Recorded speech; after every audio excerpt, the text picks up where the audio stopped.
नमस्कार दोस्तों, स्वागत है आपका golden competition Bansal Baba group में exam crack golden test number 2 के लिए सभी लोग तैयार रहें। टेस्ट स्टार्ट होगा 5 सेकेंड बाद। समुद्र के किनारे ऊंचे पर्वत की अंधेरी गुफा में एक सांप रहता था। स्टॉप। समुद्र की तूफानी लहरें धूप में चमकती, झिलमिलाती और दिन भर पर्वत की चट्टानों से टकराती रहती थीं। स्टॉप। पर्वत की अंधेरी घाटियों में एक नदी भी बहती थी। स्टॉप। अपने रास्ते पर बिखरे पत्थरों को तोड़ती, शोर मचाती हुई यह नदी बड़े जोर से समुद्र की ओर लपकती जाती थी। स्टॉप। जिस जगह पर नदी और समुद्र का मिलाप होता था वहाँ लहरें दूध के झाग सी सफ़ेद दिखाई देती थीं। स्टॉप। अपनी गुफा में बैठा हुआ सांप सब कुछ देखा करता। लहरों का गर्जन, आकाश में छिपती हुई पहाड़ियाँ, टेढ़ी मेढ़ी बल खाती हुई नदी की गुस्से से भरी आवाजें। स्टॉप। वह मन ही मन खुश होता था कि इस गर्जन तर्जन के होते हुए भी वह सुखी और सुरक्षित है। स्टॉप।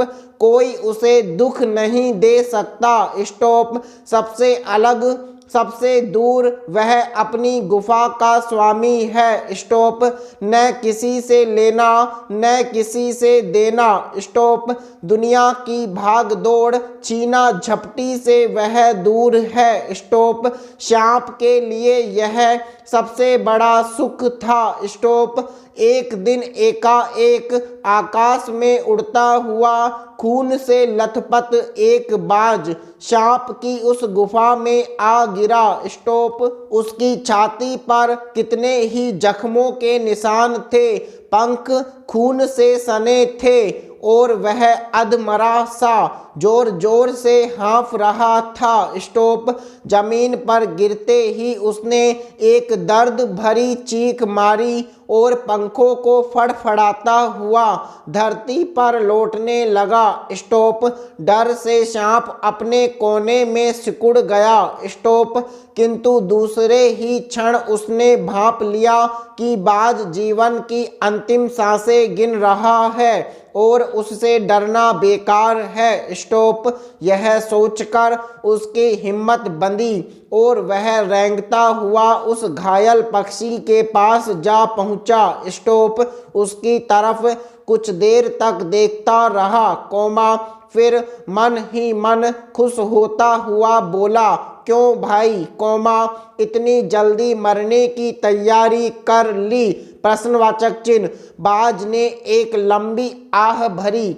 ऐसा ही दिखता है कि आखिरी घड़ी आ पहुंची है, लेकिन मुझे कोई शिकायत नहीं है। स्टॉप। मेरी जिंदगी भी खूब रही भाई, तुम्हारा बड़ा दुर्भाग्य है कि तुम जिंदगी भर आकाश में उड़ने का आनंद कभी नहीं उठा पाओगे। स्टॉप। सांप बोला, आकाश में आखिर रखा क्या है? वह सोचने लगा कि आखिर उड़ने और रेंगने के बीच कौन सा भारी अंतर है। स्टॉप। अचानक बाज ने अपना झुका हुआ सिर ऊपर उठाया और उसकी दृष्टि सांप की गुफा के चारों ओर घूमने लगी। स्टॉप। चट्टानों में पड़ी दरारों से पानी गुफा में टपक रहा था। स्टॉप। सीलन और अंधेरे में डूबी गुफा में एक भयानक दुर्गंध फैली हुई थी, मानो कोई चीज वर्षों से पड़ी पड़ी सड़ गई हो। स्टॉप। बाज के मुंह से एक बड़ी जोर की करुण चीख फूट पड़ी। काश मैं सिर्फ एक बार आकाश में उड़ पाता। स्टॉप। बाज की ऐसी करुण चीख सुनकर सांप कुछ सिटपिटा सा गया। स्टॉप।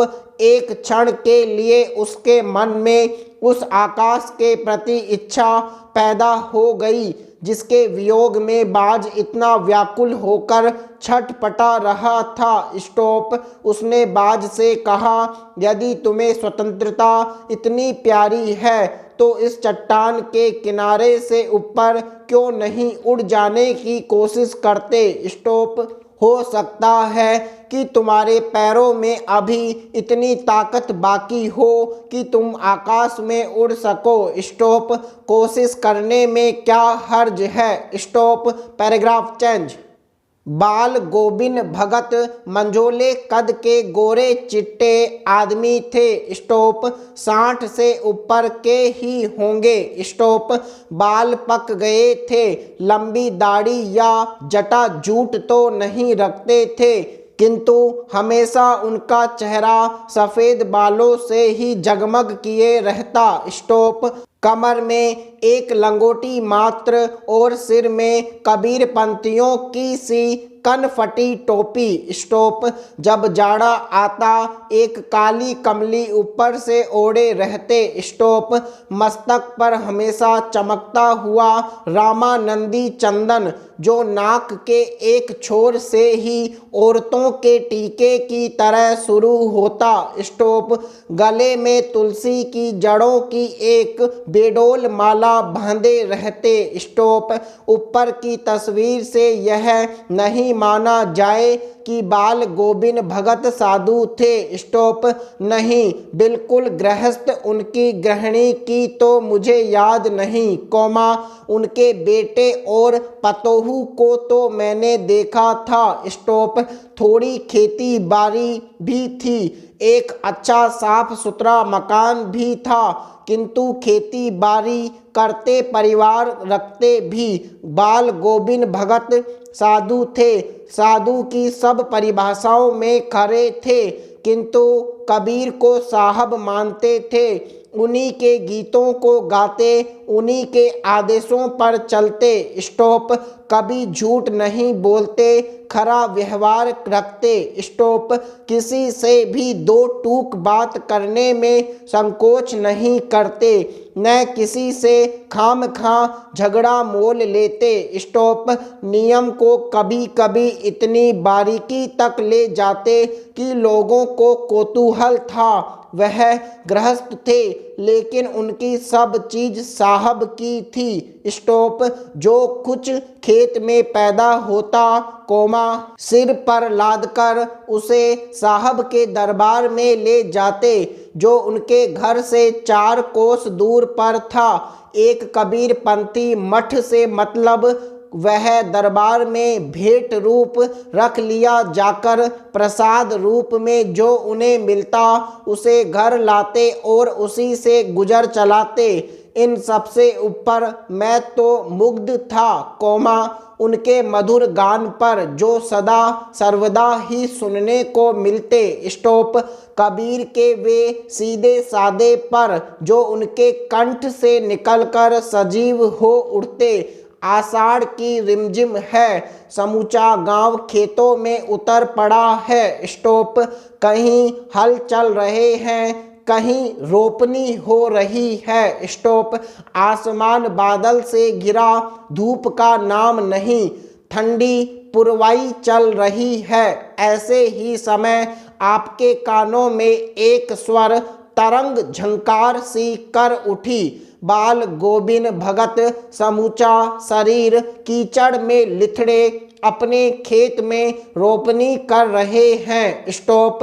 उनकी उंगली एकमात्र धान के पौधों को पंक्तिबद्ध खेत में बिठा रही है। स्टॉप। उनका कंठ एक एक शब्द को संगीत के जीने पर चढ़ाकर कुछ को ऊपर स्वर्ग की ओर भेज रहा है और कुछ को इस पृथ्वी की मिट्टी पर खड़े लोगों के कानों की ओर। बच्चे खेलते हुए झूम उड़ते हैं, मेड़ पर खड़ी औरतों के होठ कांप उठते हैं, वे गुनगुनाने लगती हैं। हलवाहों के पैर ताल से उठने लगते हैं। रोपनी करने वालों की अंगुलियां एक अजीब क्रम से चलने लगती हैं। Stop, paragraph change. अभी थोड़ी ही देर पहले मूसलाधार वर्षा खत्म हुई है। स्टॉप, बादलों की गरज कोमा बिजली की तड़प में आपने कुछ नहीं सुना हो, किंतु अब दादुरों की टर टर बाल गोविंद भगत के संगीत को अपने कोलाहल में डुबो नहीं सकती। स्टॉप, उनकी खंजड़ी डिमक डिमक बज रही है। कोमा, उसी भरे बादलों वाले भादों की आधी रात में उनका यह गाना अंधेरे में अकस्मात कौंध उठने वाले बिजली की तरह किसे न चौंका देता। स्टॉप, इन दिनों वह सवेरे ही उठते, न जाने किस वक्त जगकर वह नदी स्नान को जाते, गांव से 2 मील दूर, कोमा, वहां से नहा धोकर लौटते और गांव के बाहर ही